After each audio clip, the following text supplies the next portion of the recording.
working for both President Bush and President Obama, it was different. Like it was different, even though I was an active duty service member, and you have, of course, once we raise our right hand, our rights are out the window. Commander in chief is the boss, but just being in that environment gave me a different perspective on politics and the way I viewed it and how you really got to, like, people just don't know, like, you have to be involved at your local level. Like, you should be knowing who the coroner is and your sheriff and your district attorney and your mayor and your district councilman for whichever district you live in and all of that stuff, man. It plays a part up to the governor, the senators. People just want to go out and vote in the general election every 4 years, but being in DC opened up my eyes to a whole lot of stuff that I really wasn't, like, tracking like that back then. So, and that's one of the reasons I signed my letter of intent. I wanted to be in that environment just to see what it's like, especially with my platform. I'm trying to make it get a little bit more exposure, and I feel like being in DC would help that. I will say this, man. DC is one of those. The DMV area is one of those. I would kind of put it as like out of sight, out of mind type things. Like, what's crazy is, like, while I was there working at the White House, you got all these different people talking to you, this and that, boom. Okay, cool, bet. I went to Korea for a year. While I'm in Korea, I'm trying to get assignment back in the DMV. Like, I want to go back. And it's like, I'm hitting people up, and it was like, you basically getting this, who are you again? What do you mean? I was just there last year. Like, yeah, that was last year, though.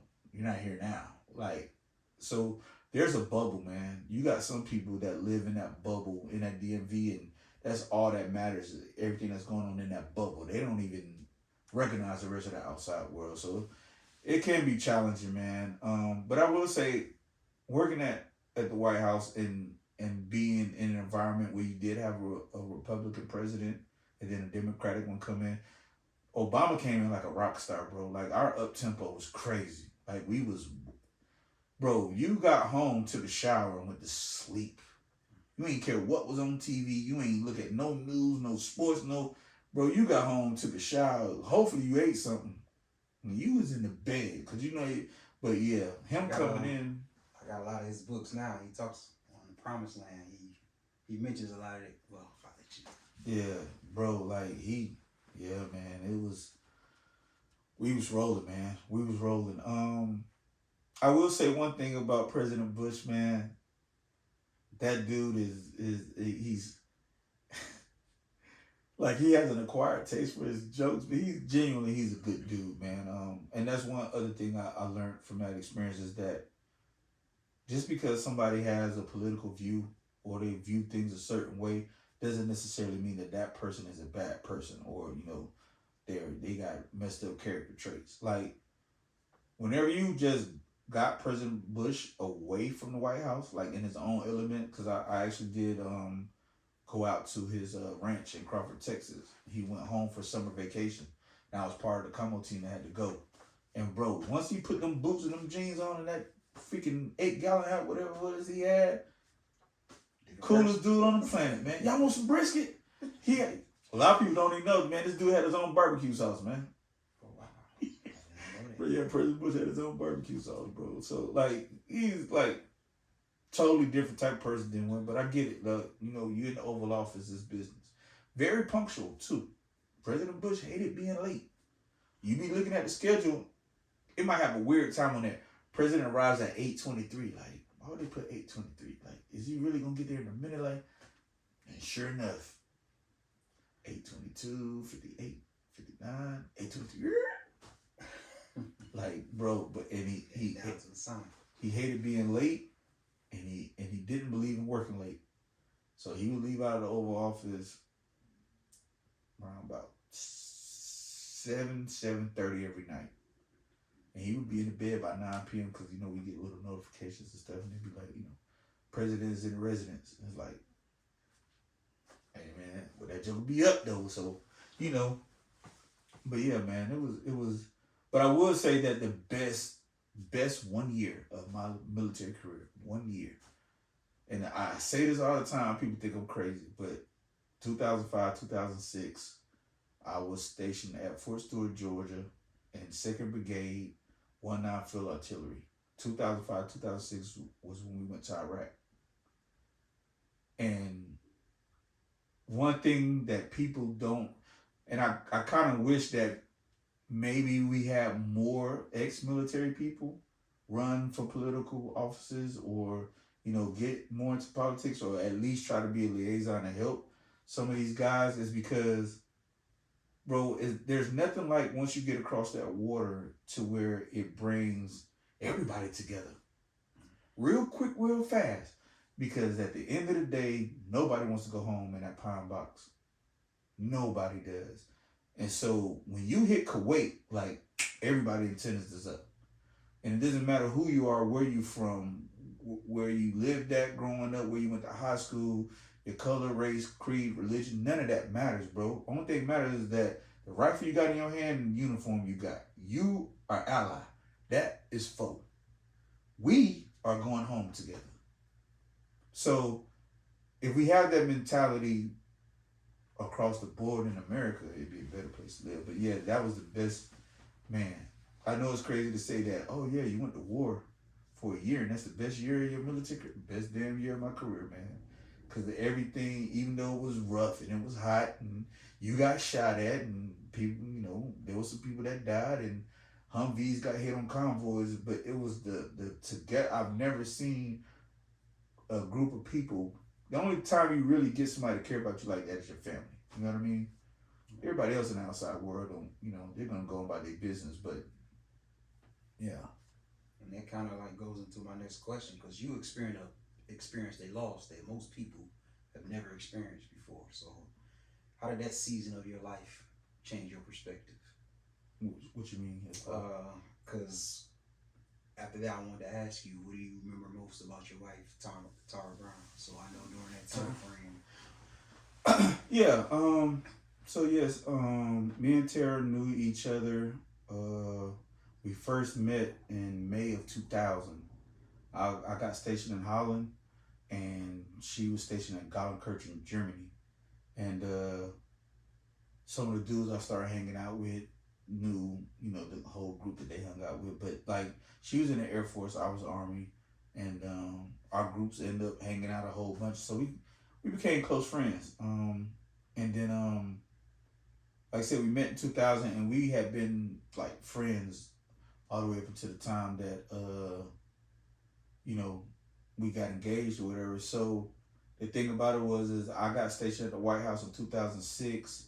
She got stationed at Andrews Air Force Base in 2007.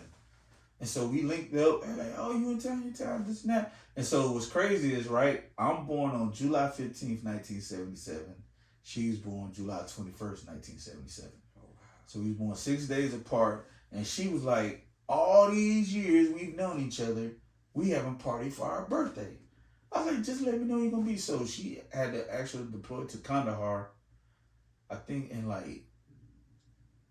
she went to Kandahar for a year, I think 07 to 08. When she came back in 2008, it was like, hey, we got to do something for our birthday. All right, cool, bet. Let's set it up.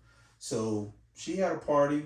I attended over there, got to meet her family and everything. That was my first time. Like, I've known her for years, but that was like my first time meeting her family, all that stuff. And then, we hung out. We had a good time, man. So then she's like, we got to do this more often. So yeah, we've been depriving ourselves all this time. I'm like, yeah. So then the next year we did something. I think I had a house party. Yeah, I had a big old house party. And she came through, her and her sister came through. And so, yeah, it got to the point where it was like us being friends for so long, and then now that we both in the same area, we got a chance to, like, opportunity to hang out, be around each other, this and that. And so us not knowing is it because we always, kept mutual respect as far as the friendship. Like, we friends are cool. I never tried or nothing that, like this and that. But as we're hanging out, we're going, getting closer and closer together. But we're like, we fighting it. Like, we ain't trying to, oh my God. We fighting, we ain't trying to cause lines. So it's like, once again, Kevin Lassiter and Mrs. Lassiter, Tornado Lassiter, come into play this time, right? So I we reached always, out to Twanita to yeah. be on the podcast.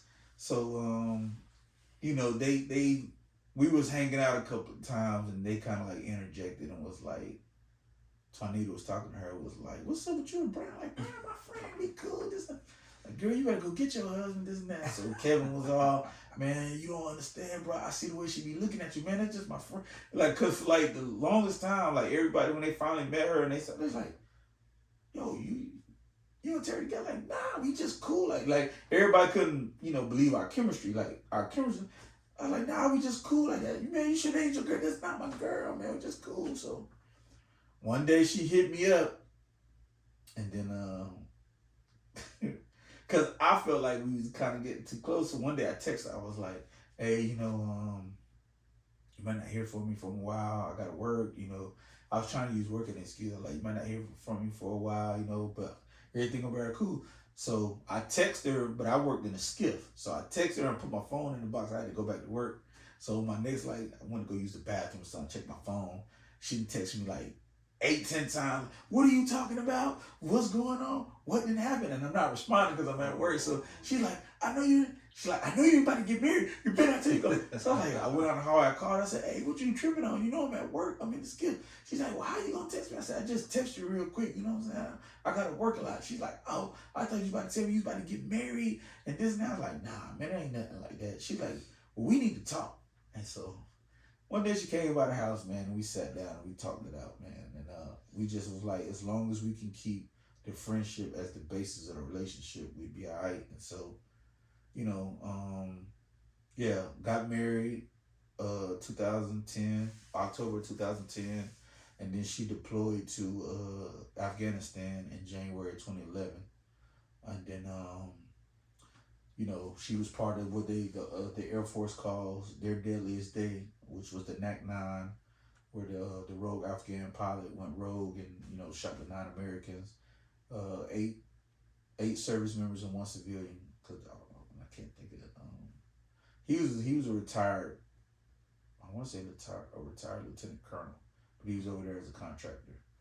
So yeah, that was the Air Force's deadliest day, and yeah, dude went in there. They was in there working in like a server room or something, and hurt two of the guys, and he went in and shot them, and then he killed. He killed nine and wounded one or two. I think two dudes tried to fight him off, and those were the two dudes that ended up killing him.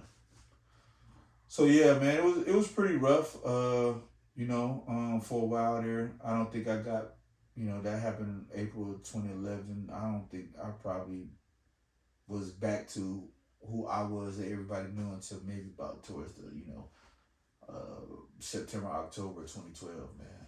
But That was gonna go into my next question. So, was there a moment when you realized where healing actually began?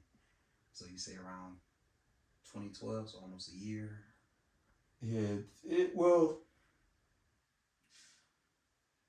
it definitely wasn't within like the first. So April of 2011, and I can honestly say I cried myself to sleep every single night up until about September, October of 2011.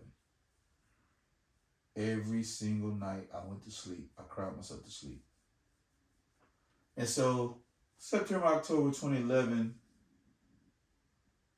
one day I got ready to go to sleep and I ain't cry. I was like, okay, now I'm getting to the point to where it doesn't hurt as much. So that's when the actual healing started then. Like, that was me, I guess, going up until the end of my grieving period. That's when, like, the grieving actually, to where I got to a point to where it didn't hurt anymore. And I stopped crying, crying about it and this and that. And so I kind of went from that phase, from crying about it to where I stopped crying, to just start picturing the happy times and, more pleasant memories and all that type of stuff, and all the good times we had. And so that's kind of like when the healing started then, and then it rolled into the next year to where actually, you know, because in the beginning, us just sitting here even having a conversation, I wouldn't have made it through it. Like, I'd be balling. That was like one of the biggest things because I ain't even was sure where I even wanted to ask the questions and I mean, talk about it definitely was an experience. Especially when, like, you know, it's crazy because the day that it happened, the day that she was killed, I was at my part time job back in the States, and I had, because I worked night shift at the White House, and then I had a part time job to where I would flip flop. Whenever I wasn't on shift at White House, I was working a part time job. So it was a couple of days I would double dip. Like, I would leave night shift from Waka and go to the straight to the part time job. You know what I mean? That morning and work. And so I did that day, and like around about 11, right before lunch, I just got this weird, eerie feeling like my body was cringing and I was aching. I was like, man, something ain't right. It's like, what's wrong with me? Like, and never forget, Scott Dubé, me and Scott Dubé was working together that day, and Scott was like, you all right, bro? I was like, nah, man, I ain't feeling good, man. I think I'm gonna go home, bro. I'm gonna go home today. I'm gonna go ahead and sign on out, clock me out. So he's like, all right, cool. He's like, I'll hold it down, man. You good? So I went, and when I got home, I drank like some water, and I laid down. And I laid down, and then maybe around about 3 going on 4 o'clock, my roommate at the time, my homeboy Rome, he knocked on the door, bro, and he's like, bro, hey man, some people here to see you. Like, some people here to see me. He's like, yeah, like some people at the front door here to see you. And I'm like, all right. So got up, I put on like a t-shirt, come downstairs, and then like the way our foyer is made, like as you come down the steps, you can, you know, you got the window panes on the side of the door, but then we had that big oval one that went on top of it. So, but as you come down the steps, like you can look out, and I'm like, I'm like, okay, why is a lieutenant colonel from the Air Force, a captain in the Army, and then I look, they had a Navy dude with them too, and then one of the officers, because the dude that was the casualty assistant guy was Major McLaughlin at the time, and then the chaplain. I saw the chaplain, and once I saw, you know, the cross, the chaplain cross, I was like, oh man. And then when I opened up the door, one of the lieutenant colonel was in her chain of command. I had met him, like they had like a unit function. They had a unit function that we went to one night, and I got to meet all of them, you know. And he was going to open the door, and he was like, Sergeant Brown. I was like, hey sir, how's it going? He was like, he's just like, he's like, there's no easy way to say it, or just, he's like, yeah, we just got to come and talk to you about terror. And I was like, okay, we'll invite everybody in. And then it's like, we sat down at the table. I was like, I know he ain't about to say anything about to say. And yeah, he said what I thought he was gonna say. So yeah, man, that was definitely a pretty tough pill to swallow, especially at the time frame in our lives when it happened. Like I said, we had known each other for years, man, going over a decade. Like we known each other since, like I said, May of 2000. And so for us to be where we was at in our military careers, and both of us was good, we had a good job, we was in a great space, it was like, man, you know, why it had to happen now. So, but you know, time heals wounds over a course of time. But I always encourage people, you know, grieve at your own pace. It's not a you know, it's never gonna be, you know, depending on who the individual was and what they meant to you. There's no time frame on, you know, that process. That was gonna be my next question. So, what advice would you give to someone that's struggling with grief right now, especially being that we're right back in war, in the Middle East, or whatever operation or whatever they want to call it today? So, what advice would you give someone? best advice I could give someone is like I said, I was just about to say my one of my best friends, dad just passed away. He did 24 years in the Air Force, decorated, traveled with Swartz. Didn't know the level. Like he had pictures, with Schwarzkopf and one other general, 4-star general, but the plane that he worked on from Robins Air Force Base was like this dedicated United States of America, like um how do you want to call it? It's like the plane that's right below Air Force One and Air Force Two, like one of the secretary type planes. And like once they get a crew that works on that plane, the technician, everybody know it. That's the crew that flies with that plane. So regardless of who gets on it, that crew is always there. And so man, they start going through some stuff, and all these 4-star generals that he's flown with in service and all this. Like I thought it was just one or two, but like bro, man, they found a whole bunch of stuff where it was like 10 to 15.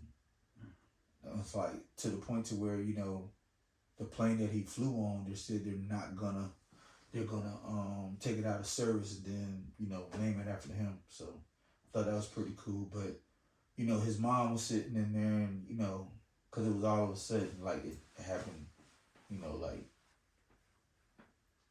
flash in the pan, it's unexpected. And so we were sitting there, and she was like, Ernest, I just don't know what I'm gonna do. And I was like, well, the best thing you can do is this. I said, as long as you don't harm yourself, you don't harm anybody, go through every emotion you feel. If you're sad, be sad. It's okay. If you're angry, be angry. If you're mad, be mad. If you're upset, it doesn't matter. Whichever emotion you're feeling, embrace that emotion and go through it. Go through every phase of grieving that you feel you need to go through. As long as you don't hurt yourself, you don't hurt anybody else. Go through those phases. And it for me, I feel like it was more therapeutic than versus running from it or hiding it, don't think about it or shy away from it. No, meet that emotion head on and embrace it and go through it. And once you went through it, you regulate yourself, calm back down, it's gonna be okay, one day at a time. One day at a time, and then the next day is one foot in front of the other one. Eventually, you'll get to where you need to be. That's good advice. So let's talk about your future plans. So are you still chasing any goals, or are you just more focused on enjoying life? So as part of being in a fraternity, I am a part of the first mentorship program of Kappa Lambda Chi Military Fraternity Incorporated, which is the Lambda Dream Academy. And DREAM stands for Developing Resourceful, Exceptional Able Men. And so our mentorship program focuses on young men, not to exclude the young ladies, but we are an all-male fraternity, so we try to focus on the young men from the ages of 10 to 21 that's at risk, or may be falling behind the power curve, whatever the case may be. Just need that extra motivation, that extra push, or they might actually need a mentor in their life. And so the goal is to get that mentorship program, even though it's up and running. I don't think that everybody in the frat. So I'll say this: we have a lot of brothers in the frat that's doing the work. They're just not using it as underneath the name of the program. And so since you're already doing the work, just put a name to it. And that's just going to help give it exposure. So the goal is to get Lambda Dream Academy international as being the mentorship program for Kappa Lambda Chi. And then also, just making it bigger and better for young men to come behind and be able to do something great with their lives, But that's pretty much the number one goal right now, is just our youth mentorship program and getting that to where, I want to get it to the point where I can step down and somebody else can run with it. You know what I mean? Like, I want to be able to share it with somebody else. Still be involved, of course. I'm not going to step away, but we've been doing this thing since 2018, man. And, yeah, like you said, enjoying life. So Yeah, man, that's about it, man. That's my main focus, and then just trying to buy either baseball or football or basketball tickets here and there and go enjoy a game every now and again. And I'm sitting up here debating what I'm gonna do for my 50th birthday, which will be next year. So of course, we always got EYBL come up in July time frame, so I'm definitely gonna be out there this year. I don't know if you've seen the young dude, Colton Hiller. He plays for Rip Hamilton's team, sophomore. I always, whoever you tell me to look out for, that's what I started to go look out for. Because you've never been wrong. He's like every that. kid you said that comes to town, bro, and that's coming out there hooping. Man, and that's like Cade Cunningham. I told everybody Cade Cunningham was gonna be cold, and I'm like, man, I don't see it. I'm like, trust. He got hurt those first couple of years. That's why he was hurt. But now that he's healthy, you see what Cade Cunningham can do. Every year you give out 2-3 names that I need to be looking out for. Dude, next thing you know, that's what I be hearing about. Next thing you know, they like the top 5 draft pick. Because Cooper Flag, man, I tell you, there's been some. Now AJ DeBasa, good God, as a freshman, bro. BYU, yeah. As a freshman, and when I say this, the EYBL session that I saw him at, he was a freshman. Cameron Boozer and Cooper Flag was sophomores, and the dude was like, that's the best player in the country. I don't care what age group you in. That dude right there is, and you see what he did at BYU. Bro, when I tell you, the matter of fact, the number 1 player in the country right now, Tyron Stokes. I watched him and AJ go head up as freshmen. And AJ was, he averaged like 35 or 36 in EYBL that year. In EYBL. You're talking about the ESPN top 100 players. He averaged 36 like it was, man, but yeah. This dude, he hooping like Cooper Flag was, bro. Well, Cooper was just like a breath of fresh air, man. Like everybody said, oh, when he got the Duke, oh, I don't see it. This is the second half of this year. In the NBA, you saw what he did second half. He was hooping, bro. That's just like Ben Carroll, bro. Yeah. EYBL, man. Definitely gonna be in there. Call it every year. Yeah. So besides cigar smoke, what hobbies or passions keep you balanced? So I got a whole bunch of them.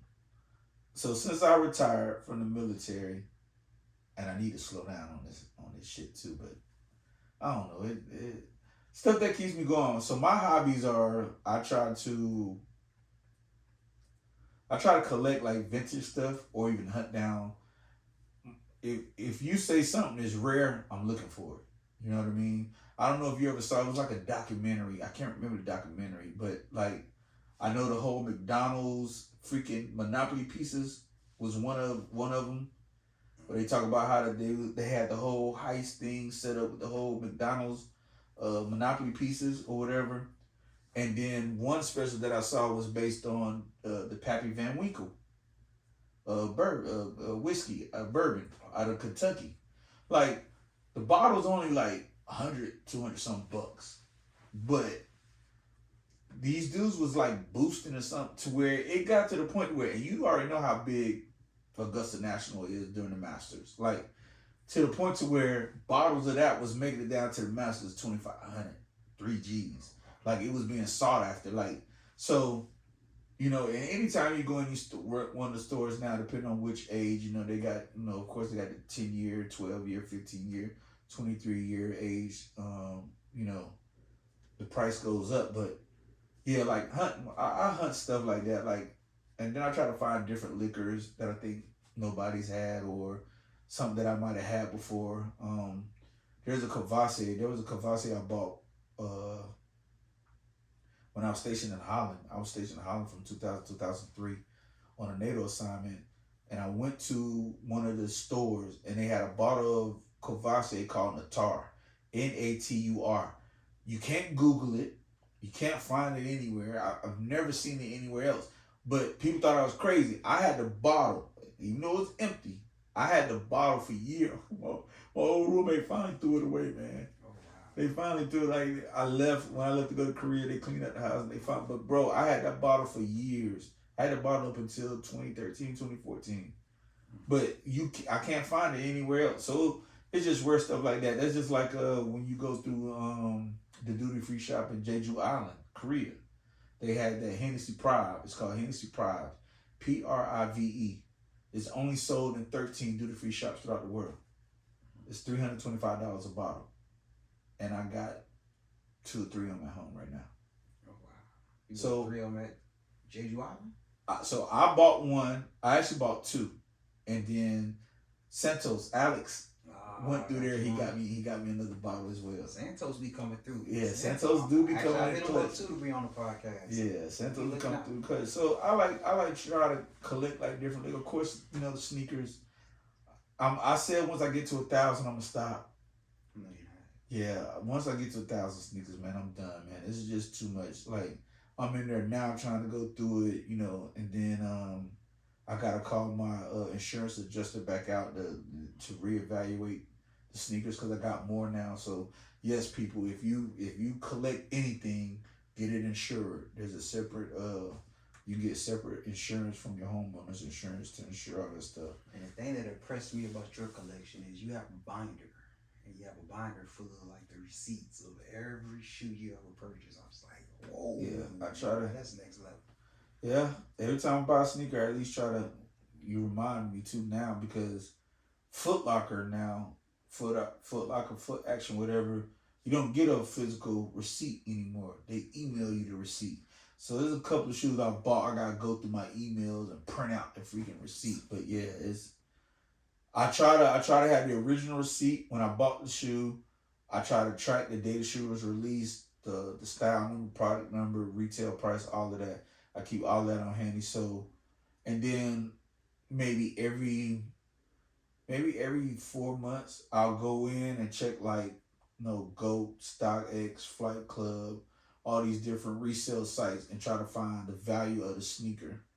And so I might have paid, $200 for the sneaker, but the sneaker, resale value might be worth, $800. And so I'll look across all the platforms and see, one might have it at $785, one might have it at $815, one might have it at $800, one might have it at like $1,000. I'm gonna just take the average, like, okay, this shoe is worth $815. Not what I paid for it is what I can get for it. So, yeah, so collect the sneakers, collectibles, liquor. So now, we in the cigar thing. So I just bought another big humidor. So whenever I come across weird stuff, I can buy a box and then I can store the whole box inside the humidor. That's how big it is. I'm like, yep, I need that. All right. So if you could speak to your younger self, what would you say? Leave them hoes alone. Just how man. 3 things I would tell my younger self. 1, definitely invest more. If I'd have known back then what I know now, I'd have invested more. Especially when certain companies, and I looked at it, I didn't know what I was looking at, and it was low in, and now they're worth big money. So I would have invested more. Definitely would have saved more. Younger self probably did. I probably did a little more frugal spending back then than I should have, especially when it came to the sneakers. Like I said, I was just going through the closet the other day. I'm like, why did I even buy those? I got like 20 pairs of that. But I didn't buy those. I might even go get them away to Goodwill. They dead stock too. Ain't been worn or nothing. Like, yeah. So invest more, save more, and definitely spend more time with people you love. I think that's one thing, doing 20 years in the Army, it took a lot of, I go home on leave, and one of my cousins, oh man, that's my daughter. That's your daughter? Yeah, man, how old is she? 3. She 3? Bro, you got a 3-year-old? And then the next time I go home, like, she's, 10th grade in high school, like, what? Wait. So it's like, yeah, man, being away from for a while in the army, you definitely miss a lot of your family and loved ones growing up. So definitely would spend more time with people you love. Any chance you get, man. Last question. So, what message do you want listeners to leave with after hearing this conversation? At the end of the day, just be yourself, man. Be an individual. I think a lot of people get caught up in horror, their birth signs and oh, I'm an Aries, I gotta be this. No, you don't. Understand who you are as a person and be that person. If you want to do this, you know what I'm saying? And then at the end of the day, just be yourself, be who you are, take your time. And then when you face some adversity, life is gonna throw you more than one curveball. Believe that. Life is gonna throw you more than one curveball. So just, expect the unexpected, meet it head on. Don't harm yourself, don't harm nobody else. Meet it head on. And then, just live your life, man. Be you, be authentic. That's good stuff. Well, I definitely appreciate you for coming on Too and being easy, on the man. platform. No You are my first episode back since October was the last time I did an episode, man. So I'm glad that I was able to bring back the podcast and do it with my boy, the dude that stands to the left of me on my line. Oh yeah, no doubt, man. Number 6. Yeah, man. The glue of the line. You know what I'm saying? I don't care nothing about what them Cincos be talking about. The glue of the line is the Roku on this line. You know what I'm saying? But nah, we got a good Cinco too, man. He just off the chain. Yeah, our line is cool, man.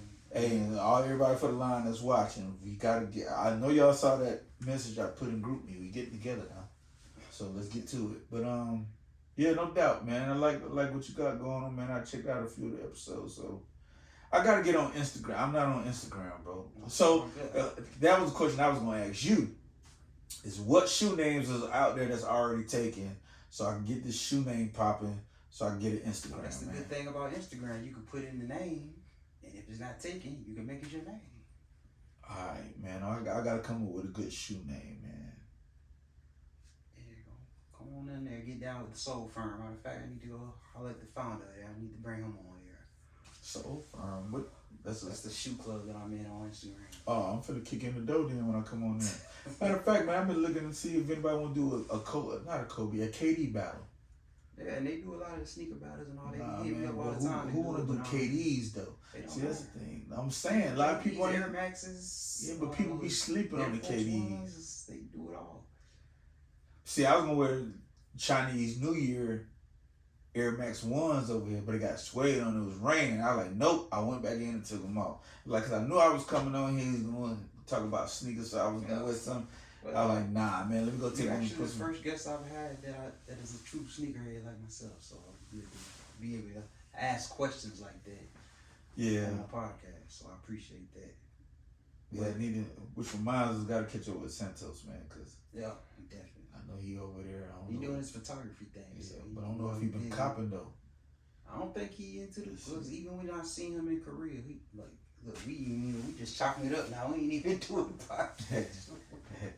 But we do have a game 3 to go watch. Go Knicks. So I definitely appreciate you coming on as I continue to build my brand for Bet the Bet Podcast. Great brand, man. I'm here to support, man. Anything you need from me, just let me know. Appreciate that. So as I continue to honor the past, build the future, and serve the now, I am Bet the Vet, and we are out of here. Appreciate you. Boom, boom.